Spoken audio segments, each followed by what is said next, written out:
How to Read Like a Professor, Chapter 3, Nice to Eat With You, Acts of Vampires.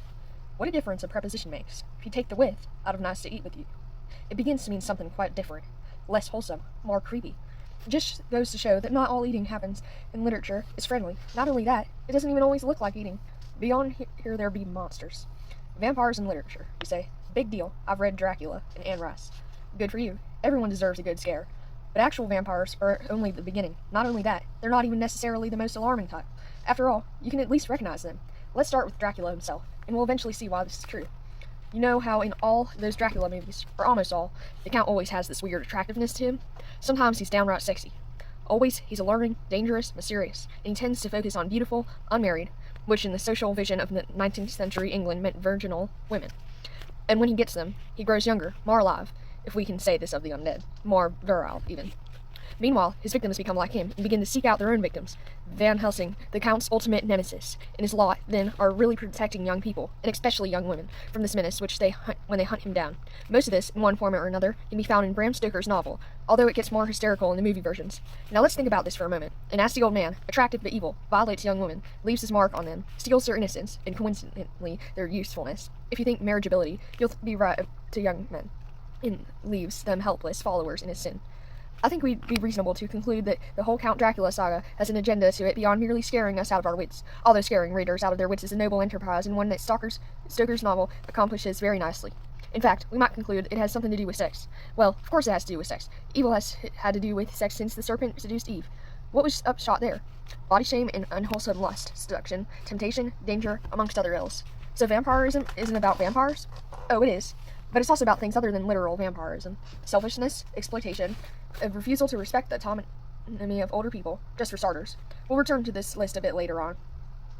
This principle also applies to other scary favorites, such as ghosts and doppelgangers. Ghost devils are evil twins. We can take it almost as an act of faith that ghosts are about something besides themselves.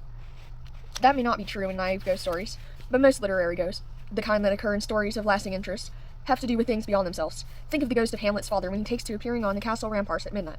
He's not there simply to haunt his son. He's there to point out something drastically wrong in Denmark's royal household. Or consider Marley's ghost in A Christmas Carol, who is really a walking, clanking, moaning lesson in ethics for Scrooge. In fact, Dickens' ghosts are always up to something besides scaring the audience. Or take Dr. Jekyll's other half. The hideous Edward Hyde exists to demonstrate to readers that even a respectable man has a dark side. Like many Victorians, Robert Louis Stevenson believed in the dual nature of humans, and in more than one work he finds ways of showing that duality quite literally. In the strange case of Dr. Jekyll and Mr. Hyde, he has Dr. Jekyll drink a potion and become his evil half, while in his now largely ignored short novel, The Master of Ballantrae, he uses the twins locked in fatal conflict to convey the same sense. You'll notice, by the way, that many of these examples come from Victorian writers. Stevenson, Dickens, Stoker, J.S. Lefanu, Henry James. Why? Because there was so much that the Victorians couldn't write about directly, chiefly sex and sexuality. They found ways of transforming those taboo subjects and issues into other forms. The Victorians were masters of sublimation. But even today, when there are no limits on subject matter or treatment, writers still use ghosts, vampires, werewolves, and all manner of scary things to symbolize various aspects of our more common reality. The last decade of the 20th century and the first decade, and counting, of the 21st could be dubbed the teen vampire era. The phenomenon can be likely traced to Anne Rice's interview with a vampire and its successors in the Vampire Chronicle series. For a number of years, Rice was one woman industry, but slowly other names came forward. Vampires made it to weekly television with the unlikely hit Buffy the Vampire Slayer, which debuted in 1997. Things really took off with Stephenie Meyer's Twilight, and the series of teen and vampires tales it spawned. Meyer's great innovation is to center the stories on a non-vampire teenage girl and young, these things are relative, I guess, vampire who loves her but must fight his bloodlust. Much has been made of the element of blood-sucking, and therefore sexual restraint of the novels, notable in a genre where traditionally the main figures have no self-control at all. What turned out to be unrestrained was the reading appetite of teenagers. Meyer was the top-selling American author in 2008 and 2009. Critics generally cringed, but clearly adolescents don't read book reviews. Try this for a dictum. Ghosts and vampires are never only about ghosts and vampires. Here's where it gets a little tricky, though. The ghosts and vampires don't always have to appear in physical forms. Sometimes the really scared bloodsuckers are entirely human. Let's look at another Victorian with experience in ghosts and non-ghost genres, Henry James. James is known, of course, as a master, perhaps the master, of psychological realism. If you want massive novels with sentences as long as convoluted as the Missouri River, James is your man. At the same time, though, he has some shorter works that feature ghosts and demonic possession, and those are fun in their own way, as well as a good deal more accessible. His novella, The Turn of the Screw, is about a governess who tries, without success, to protect the two children in her care from a particularly nasty ghost who seeks to take possession of them. Either that, or it's about an insane governess who fantasizes that a ghost is taking over the children in her care, and in her delusion literally smothers them with protectiveness. Or just possibly it's about an insane governess who is dealing with a particularly nasty ghost who tries to take possession of her wards. Or possibly, well, let's just say that the plot calculus is tricky, and that much depends on the perspective of the reader. So we have a story in which a ghost features prominently, even if we're never sure whether he's really there or not, in which the psychological state of the governess matters greatly, and in which the life of a child, a little boy, is consumed. Between the two of them, the governess and the spectre destroy him. One might say that the story is about fatherly neglect. The stand-in for the father simply abandons the children to the governor's care, and smothering maternal concern. Those two thematic elements are encoded into the plot of the novella. The particulars of the encoding are carried by the details of the ghost story. It just so happens that James has another famous story, Daisy Miller, in which there are no ghosts, no demonic possession, and nothing more mysterious than a midnight trip to the Colosseum in Rome. Daisy is a young American woman who does as she pleases, thus upsetting the rigid social customs of the European society she desperately wants to approve of her.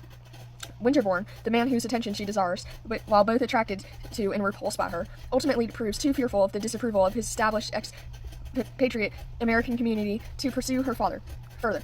After numerous misadventures, Daisy dies, ostensibly by contracting malaria on her midnight jaunt. But you know what really kills her? Vampires. No, really, vampires. I know I told you there weren't any supernatural forces at work here, but you don't need fangs in a camp to be a vampire.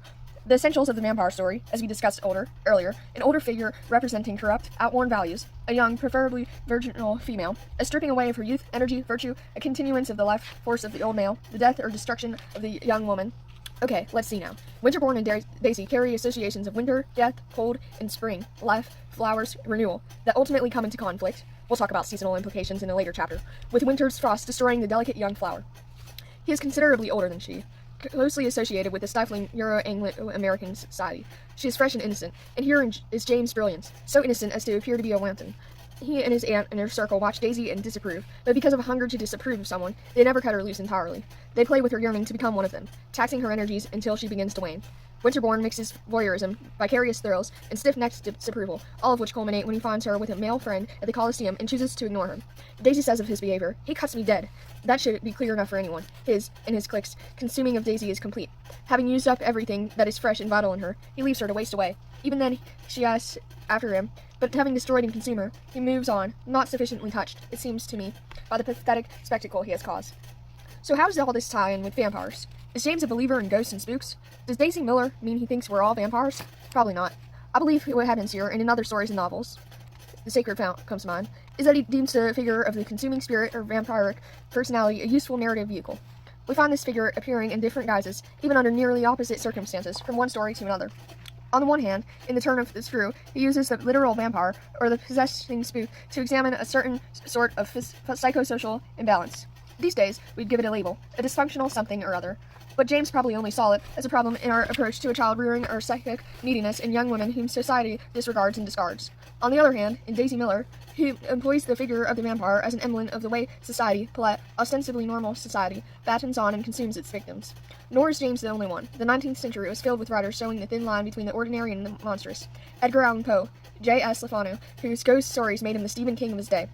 Thomas Hardy, his poor heroine in The Test of the D'Urbervilles, provides table fare for the disparate hungers of the men in her life. Or virtually any novel of the naturalistic movement of the late 19th century, where the law of the jungle and survival of the fittest reign. Of course, the 20th century also provided plenty of instances of social vampirism and cannibalism. Franz Kafka, a latter-day Poe, uses the dynamic in stories like The Metamorphosis, A Hunger Artist, where in a nifty reversal of the traditional vampire narrative, crowds of onlookers watch as the artist fasts and consumes him. Gabriel Garcia Marquez's heroine in Innocent Erendira, in the tale bearing her name, is exploited and put out to prostitution by her heartless grandmother. D.H. Lawrence gave us any number of short stories where characters devour and destroy one another in life and death contests of will. Novellas like The Fox, and even novels like Women in Love, in which Gudrun Brengwyn and Gerald Crick, although ostensibly in love with one another, each realize that only one of them can survive and so engage in mutually destructive behavior. Iris Murdoch, pick a novel, any novel. Not for nothing did she call one of her books a Several Head, although The Unicorn would work splendidly here, with its wealth of faux gothic creepiness. There are works, of course, where the ghost or vampire is merely a gothic cheap thrill without any particular thematic or symbolic significance. But such works tend to be short-term commodities without much staying power in readers' minds or the public area. We're haunted only while we're reading. In those works that continue to haunt us, however, the figure of the cannibal, the vampire, the succubus, the spook announces itself again and again, where someone grows in strength by weakening someone else. That's what this figure really comes down to, whether in Elizabethan, Victorian, or more modern incarnations, exploitation in its many forms, using other people to get what we want, denying someone else's right to live in the face of our overwhelming demands, placing our desires, particularly our uglier ones, above the needs of another. That's pretty much what the vampire does, after all. He wakes up in the morning, actually the evening, now that I think about it, and says something like, "In order to remain undead, I must steal the life force of someone whose fate matters less to me than my own." I've always supposed that Wall Street traders utter essentially the same sentence. My guess is that as long as people act towards their fellows in exploitative and selfish ways, the vampire will be with us.